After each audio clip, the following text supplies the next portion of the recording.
we just hung up from Mack Brown, and you guys had some issues with the way he talked about the NIL.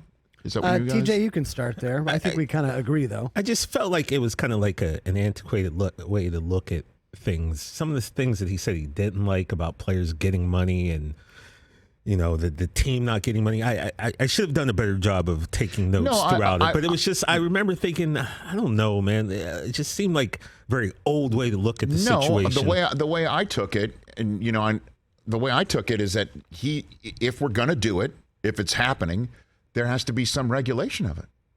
If you're a coach and you're somebody and you want this recruit, and the recruit comes into the office and he says, the recruit says, if you pay me this much money, if you can guarantee me this much NIL money, I'm coming. How do you respond to that? And you lose a recruit to another team that another program that you feel deep down, you might not be right about it, is lying to the kid. But I thought the money wasn't supposed to come from the university. It came from the deal But itself. if the university is helping kids secure deals, if the university is saying they can help you secure deals, we know a guy named Buddy Garrity. He runs a Chevrolet. You know what I mean? Like, if that's the way they're dealing with it, and he doesn't deal with it that way, or feels that's the wrong way to deal with it, as he pointed out, that's cheating. He's not going to do it. What are you supposed to do? That's the way I took it, is that as he said, they wanted to sign contract. The transfer portal on top of the NIL, where kids like, I'm out of here, and so many people love the transfer portal because you get somebody else's guy who wants to have a chip on his shoulder. But when you get those kids there, they can't go back in the transfer portal a second time. You give somebody a scholarship, they can go. You get someone from the transfer portal, they're yours. Right. So you kind of like the control. Like, that's the way everybody builds a roster in the pros. And his point is this is the pros. That you're beginning to already see that this is professional football type stuff that's coming here in college, and there's no regulation of it, to the point where yesterday, one of his news items, he did a great job on the news, by the way. Okay. So your pressure's on top of the next hour. No pressure. Got it. You're good, so one of the items is that there's a bipartisan bill being concocted in the Senate to take the NCAA's enforcement process and codify it in law. Take it from the NCAA saying, we've got this here. We're going to come up with a law to tell you how to regulate. We're going to regulate the way you do business.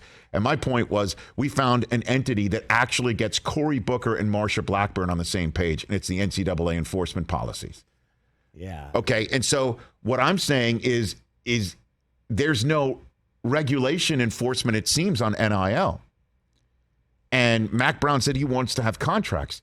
Now, I think the thing that he might be thinking it, and I didn't bring it up because I wanted to talk about Vince Young in the final moments, I would have brought up to him, and I'm bringing up here now, is if you have contracts and you want to make this a contracted business between the program and player, okay? You're going to have, I know they have letter of intents now, but like actually it's like contract, this is how much money, this is how much this is how much that.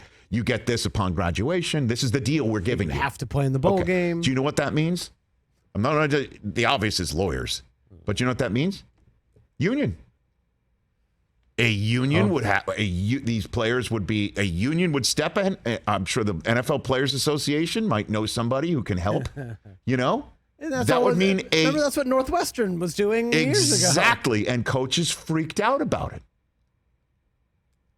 Unionization would arrive in college football if that's the natural extension of what he's talking about. I'll tell you what ain't happening.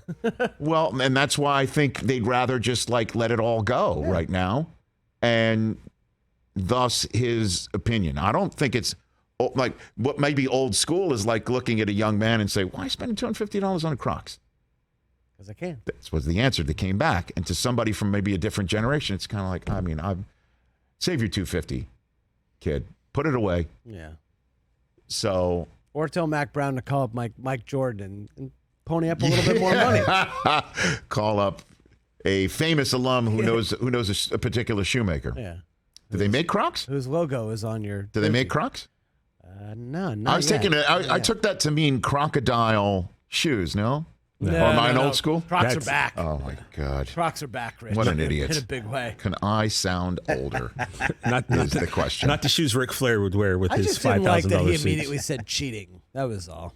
I thought that was a little. No, he said it's cheating because you are not allowed to give as an institution. Just give kids a bag of cash. We're the ones, just for our own NIL thing that we did last year with Gorilla Glue, we're the ones who contact the school, Right. who then contacts the kids and hands it off to compliance, and then the kids are being told, and then the school's out of it. Right.